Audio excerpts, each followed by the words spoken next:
Welcome to the castle, everybody. This is Nightsaber Z42, and this is week number 3 of the future fantasy vlog that I'm doing here. And today we're actually going to talk about humans and how we get to basically the future and where the whole fantasy trope comes into play.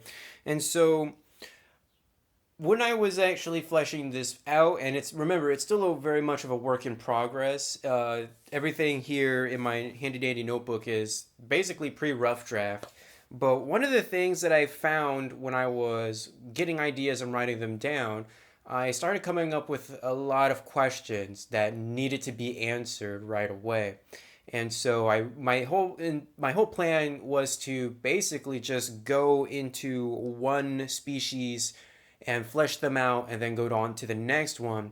But what I discovered was I was having to really start thinking about, like, let's say about the dwarves and how they get around in space. And FTL is a whole nother can of worms that we're going to open here very soon, because we got to answer that question pretty much pronto.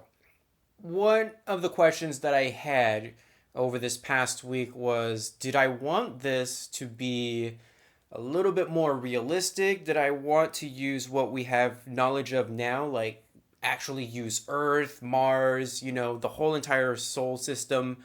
Did I want to use all of that, or did I want to create my own system that humans came from? I think, and I'm like 99% sure on this one, that I'm going to keep things relatively simple instead of thinking outside the box. I'm actually going to keep humans inside of the what we have now in the solar system and what we know.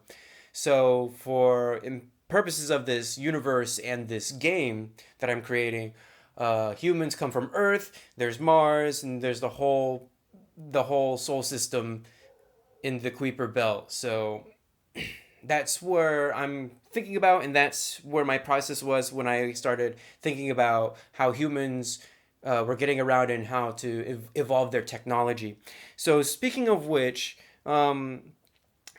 technology wise, I in a lot of the other systems and games like Mass Effect, humans were kind of behind the curve on some of the technological aspects.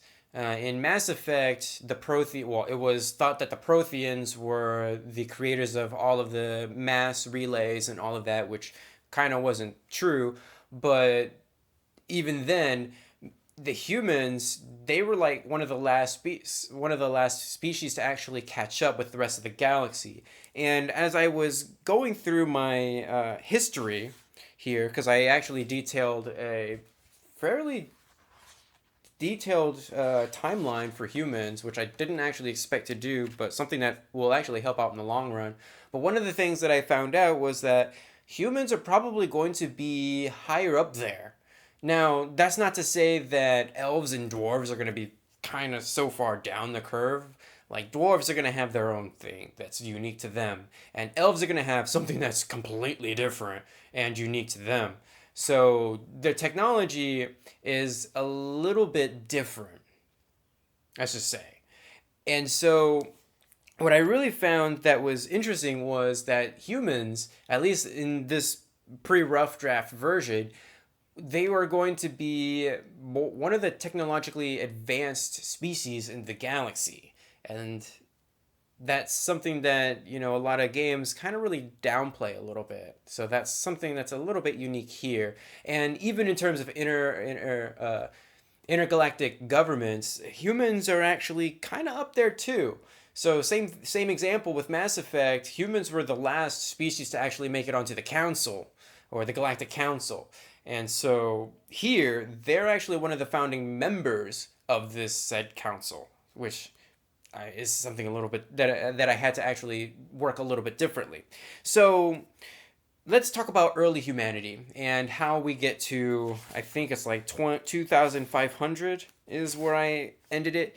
So really, I tried to think of this logistically. How would we as a species get from Earth to past the Kuiper Belt? First thing was to actually colonize or set up colonies on the lunar on the moon. So these would be lunar bases, and these were actually experiments so that we could actually go to Mars by 2031. So once we hit Mars, then we start thinking about how to make travel more efficient and or faster. And so we're going to make some advances in technology in that regard, so it doesn't quite take 8 months for our astronauts to reach Mars or for supplies to get there. It's going to be a little bit faster. So by 2055, there was a astonishing discovery that starts to get worked on, which would lead to the prototype of a hyperspace gate. So in terms of FTL, a hyperspace gate is really just something that gets you from point A to point B probably instantaneously. A lot of examples would be like a warp gate or like some sort of a teleportation where you go through a ring and it instantly teleports you to the other side. The Expanse does this with their whole ring system at the edge of the or at the edge of the Sol system, which links up to other rings that they can just fly into and go to another galaxy. But this is going to work a little bit differently. I have it written that it's going to be based on some sort of an acceleration particle, but that kind of doesn't really fit as well. Basically, it's just a way of accelerating the mass of a ship to super speeds. Not quite FTL just yet. That's very important. And so, really, this prototype is ultimately going to fail for a number of reasons. Mainly because when you're thinking about keeping something in a stable orbit around the sun, right? When you have something, or at least a mass body, it's always going to be orbiting the sun, correct?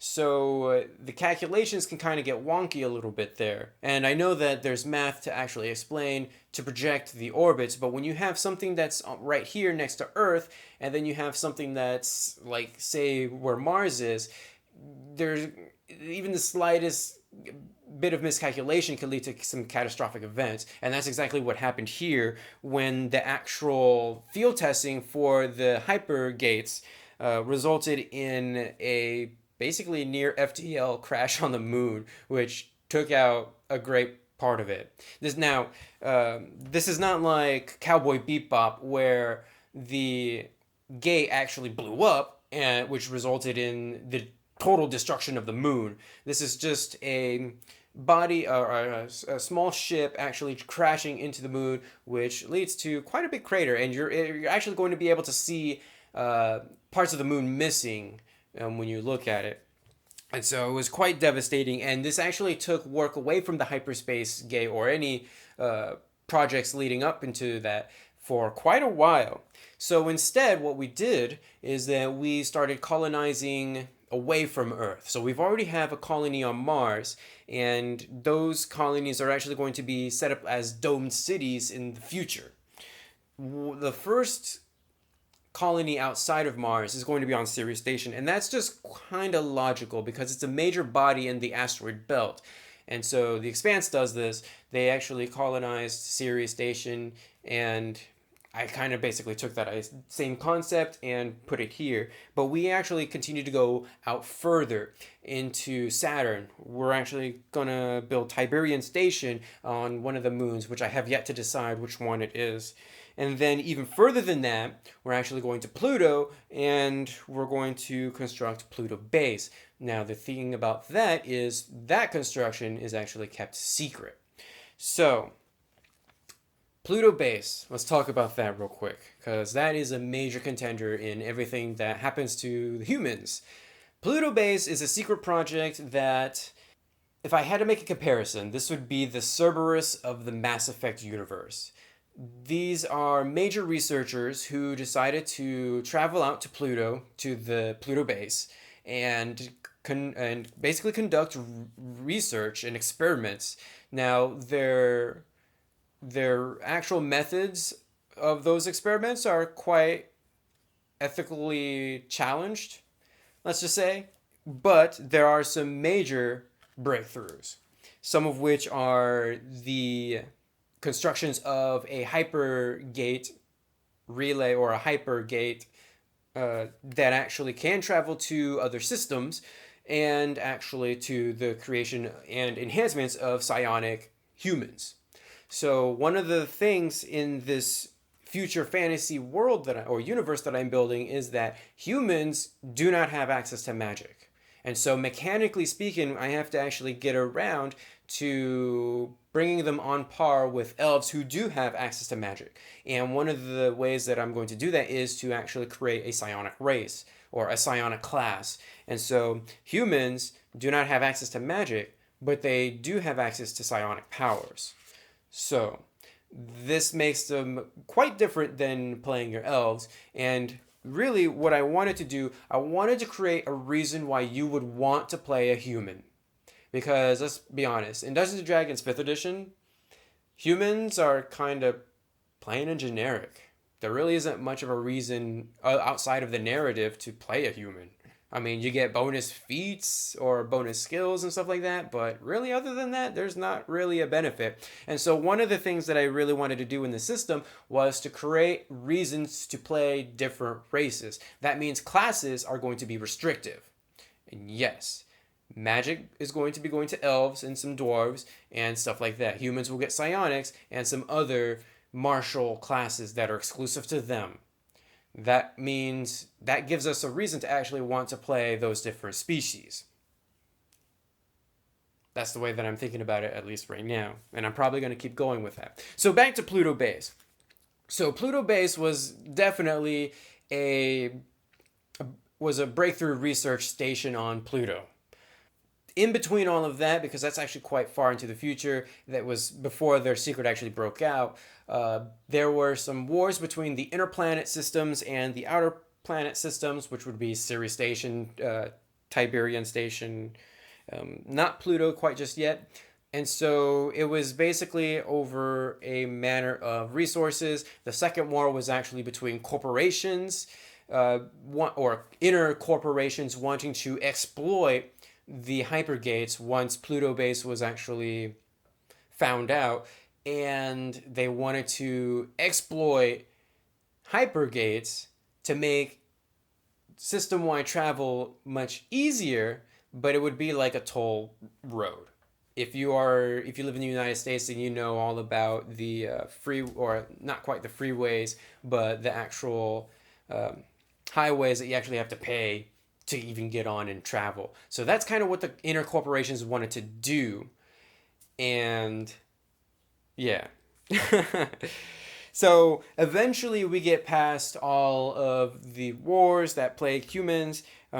Alliances are made. Mars is kind of screwed up, just like in The Expanse. And we start thinking about colonial expansion. Pluto Base is, by this point, still going on, but they're pretty much dissolved. Like, the whole organization is dissolved, but they will come back later, pretty much like Cerberus does in Mass Effect. And so now that we have access to hypergates, we can actually start exploring the other systems within our reach. And one of the main issues that I had when I was thinking of all this that really bogged me down for a couple of days was how fast should our FTL be? Because a hypergate is actually going to be the way that humans get around in the galaxy.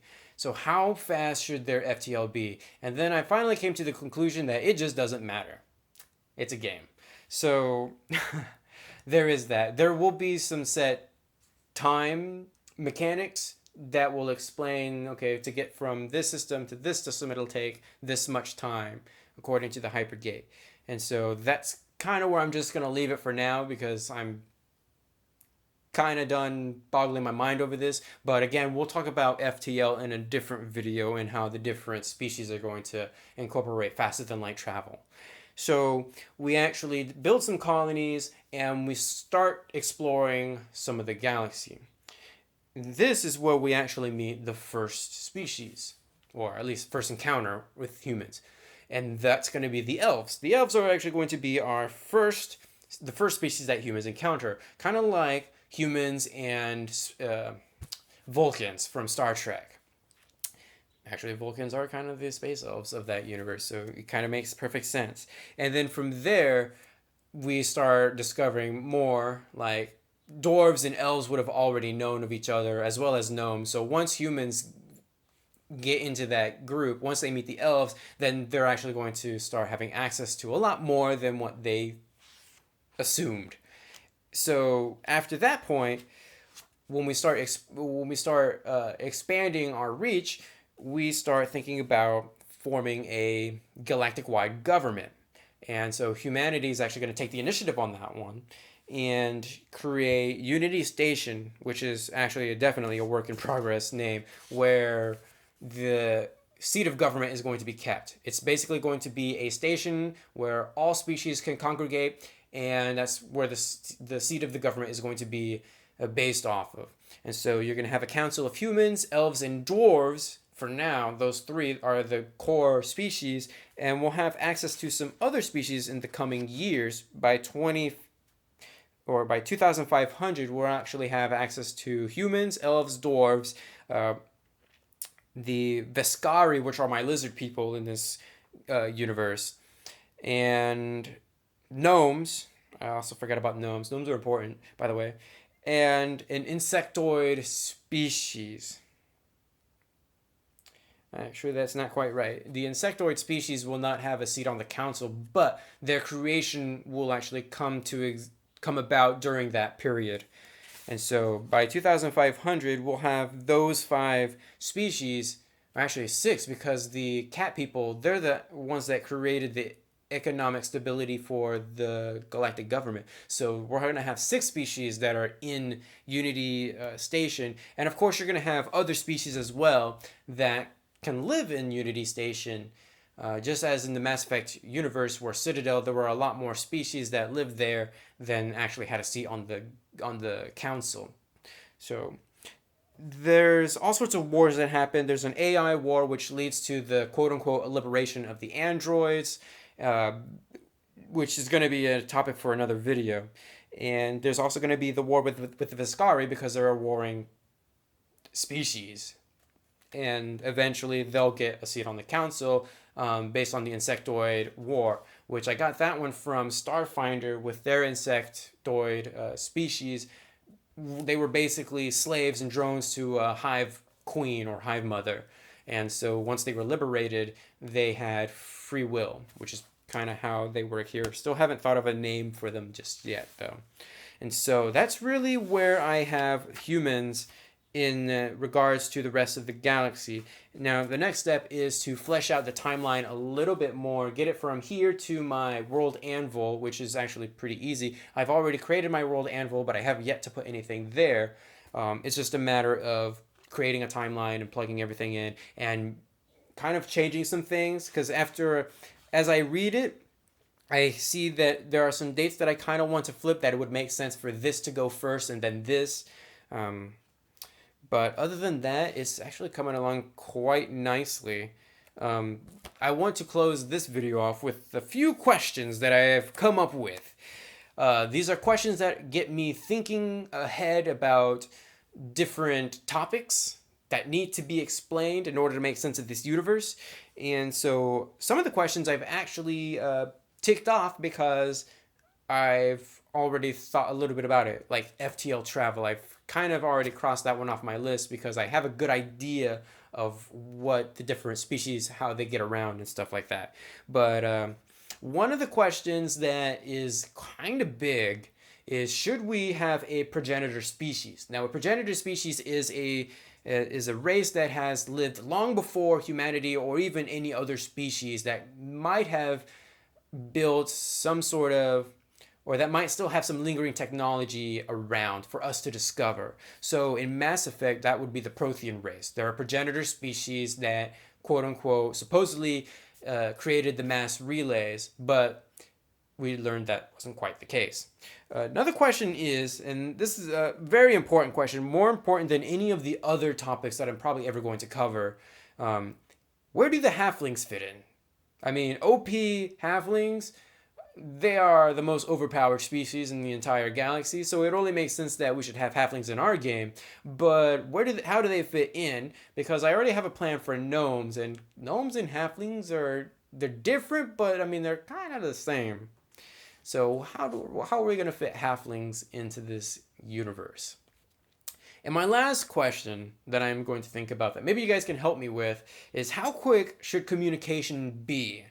So I've already talked about FTL and how I'm not thinking about it, but still thinking about how fast it should be, because that will explain all the time and the distance it takes to get from one system to the next system, or sectors if we're thinking about it in stars without number terms.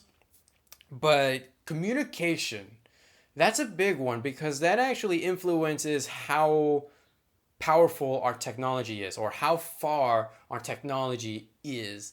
And so that's something that I think needs to be answered in quite great detail as opposed to FTL.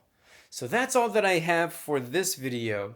Thank you guys so much for watching. Feel free to leave a comment down below, and please ask questions. One of the things that I'm discovering is I'm thinking about a lot of concepts, but they might not be the right topics to start thinking about. So if you start asking me questions, then I can start fleshing things out a lot more and start thinking about other things ahead of time. So asking questions, that's really cool, as long as they pertain to, the actual universe and stuff like that. So feel free to plug those questions down below, and I will start answering them and thinking about them and fleshing out this cool universe. Feel free to give this video a huge thumbs up to support this series, and subscribe if you would like to see more. I will see you guys in the next video.